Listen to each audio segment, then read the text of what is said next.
ہر مسلمان امتی کی یہ چاہت، یہ مانگ، یہ خواہش، یہ کوشش ہے کہ میری زندگی کے شب و روز، میری بود و باش، میرے لیل و نہار، میرے زندگی کی ترتیبات، معاملات میرے نبی پاک کے احکامات کے مطابق بن جائیں۔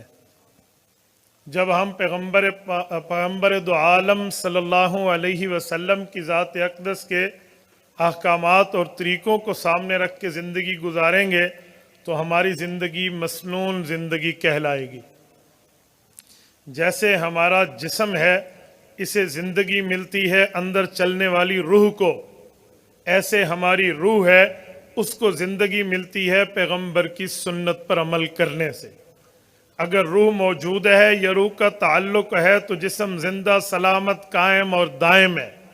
اور اسی طرح سنت نبویہ کا روحانی تعلق ہماری روح سے قائم ہے تو ہماری روح زندہ ہے۔ اور اگر حضور پاک کی سنتیں، احکامات، ارشادات، فرامین ہماری روح کے ساتھ متعلق، منسلک نہیں ہیں تو ہماری روح مردہ ہے۔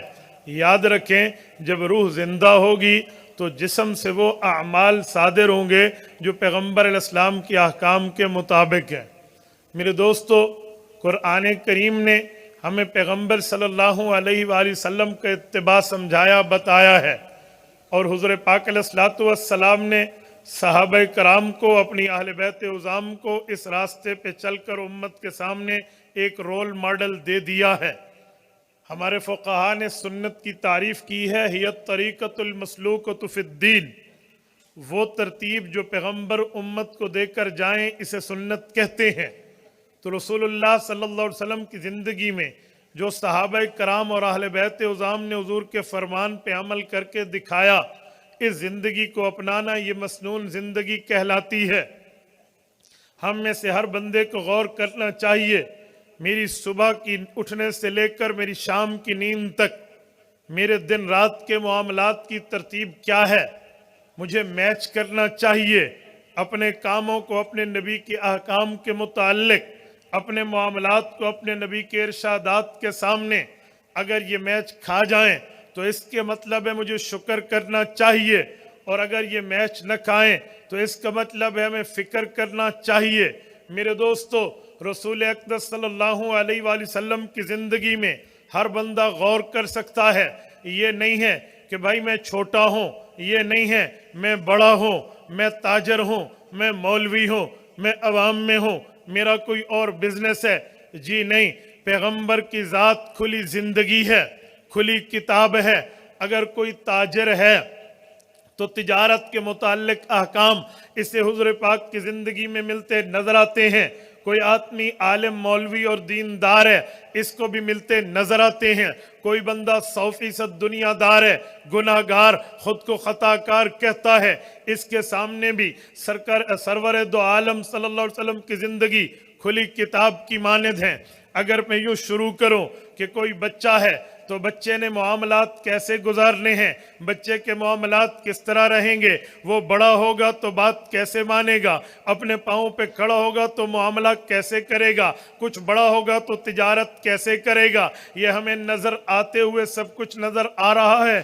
آپ اپنے بچوں کو سمجھا سکتے ہیں۔ جب ہمارے پیغمبر صلی اللہ علیہ وسلم کی عمر مبارک میں بچپنا شامل تھا تو رسول اقدس صلی اللہ علیہ وسلم اس وقت بھی بڑوں کے اندر موجود بیٹھ کر سنجیدہ طریقے پر فیصلے کیا کرتے اور کراتے تھے، بلکہ پیغمبر پاک صلی اللہ علیہ وسلم کے بچپن میں فیصلے کرانا سیرت کی کتابوں میں انمٹ نقوش سے ثابت ہیں۔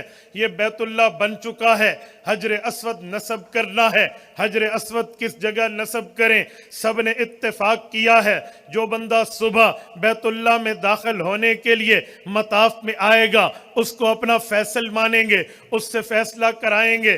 اللہ پاک کا کرنا، رسول اللہ پہلے تشریف لائے ہیں اور آپ علیہ السلام کو فیصل مان لیا گیا ہے۔ حضور پاک علیہ السلام نے دیکھا یہ قوم کا ایک سردار ہے، کہتا ہے یہ شرف مجھے ملے، یہ دوسری قوم کا دوسرا سردار ہے، اس کی مانگ اور ڈیمانڈ یہ ہے کہ یہ چیز مجھے ملے، اور یہ مختلف بندے آپس میں اس بات میں اپنے دل کو للچا رہے ہیں کہ ہم اس چیز کی شفاعت، اس چیز کا شرف لے لیں۔